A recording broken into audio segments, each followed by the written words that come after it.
നമസ്കാരം. ഞാൻ അഡ്വക്കേറ്റ് ഷോൺ ജോർജ്. തദ്ദേശ സ്വയംഭരണ തെരഞ്ഞെടുപ്പ് പ്രഖ്യാപിച്ചിരിക്കുകയാണ്. ഈ സാഹചര്യത്തിൽ നമുക്കറിയാം, ഇന്ന് ഏറ്റവും അധികം നമ്മുടെ സമൂഹത്തെ നിയന്ത്രിക്കുന്നത് സോഷ്യൽ മീഡിയയാണ്. എൻ്റെ കഴിഞ്ഞ കുറച്ചു കാലത്തെ അനുഭവം വെച്ച് ഞാൻ പറയട്ടെ, നമ്മുടെ യുവത്വം അവരുടെ പ്രതികരണശേഷിയും അവരുടെ പ്രതികരണങ്ങളും അവരുടെ സാമൂഹ്യ പ്രതിബദ്ധതയുമൊക്കെ രേഖപ്പെടുത്തുന്നത് സോഷ്യൽ മീഡിയയിൽ മാത്രമാണ്.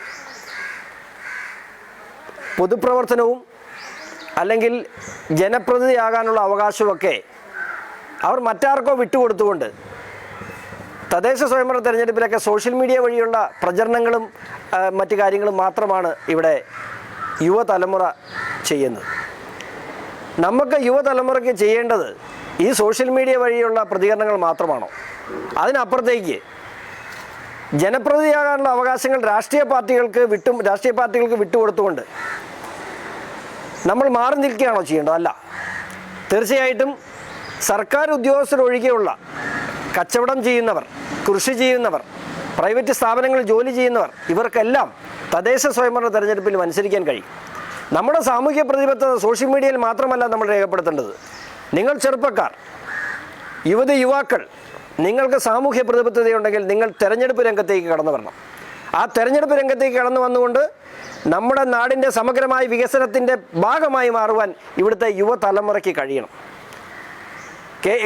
ലോക രാജ്യങ്ങളിൽ നിന്നും ജനപ്രതിനിധികൾ ഇന്ത്യയിലേക്ക് വരുമ്പോൾ നമ്മുടെ ജനപ്രതിനിധികൾ നേരിടുന്ന ഏറ്റവും വലിയ പ്രശ്നം എന്താണെന്ന് നിങ്ങൾക്കറിയോ? അവരിവിടെ വന്ന് ചോദിക്കും, നിങ്ങൾ എന്ത് ചെയ്യുന്നു? അപ്പോൾ അവർ നമ്മുടെ എം പിമാരും എം എൽ എമാരൊക്കെ പറയും, ഞങ്ങൾ എം എൽ എ ആണ്, എം പി ആണ്. അവർ വീണ്ടും ചോദിക്കും, അല്ല നിങ്ങൾ എന്തു ചെയ്യുന്നു? അവർ നമ്മുടെ നേതാക്കന്മാർ വീണ്ടും പറയും, ഞങ്ങൾ എം പി ആണ്, മന്ത്രിയാണ്, എം പി ആണ്. അല്ല, അവർ പിന്നെയും സ്പെസിഫിക് ആയിട്ട് ചോദിക്കും, നിങ്ങളുടെ ജീവിത മാർഗത്തിന് എന്ത് ചെയ്യുന്നു? അവിടെയാണ് മറ്റ് രാജ്യങ്ങളും നമ്മൾ തമ്മിലുള്ള വ്യത്യാസം. അവിടെയാണ് നമ്മുടെ രാജ്യത്തെയും നമ്മുടെ രാഷ്ട്രീയക്കാരുടെയും നിലപാടുകളും നമ്മുടെ രാഷ്ട്രീയ നേതാക്കളുടെ കാഴ്ചപ്പാടുകളും ഒക്കെ നമ്മൾ മാറ്റിമറിക്കേണ്ടത്. ജീവിക്കാനുള്ള മാർഗം കണ്ടെത്തിക്കൊണ്ട് തന്നെ പൊതുപ്രവർത്തനം നടത്താൻ കഴിയുന്നിടത്താണ് പൊതുപ്രവർത്തനം യഥാർത്ഥത്തിൽ ശുദ്ധമായി മുമ്പോട്ട് കൊണ്ടുപോകാൻ കഴിയും. പൊതുപ്രവർത്തനത്തെ ജീവിതമാർഗമാക്കുന്ന ശൈലിയിൽ നിന്നും ജീവിതമാർഗമുള്ളവർ,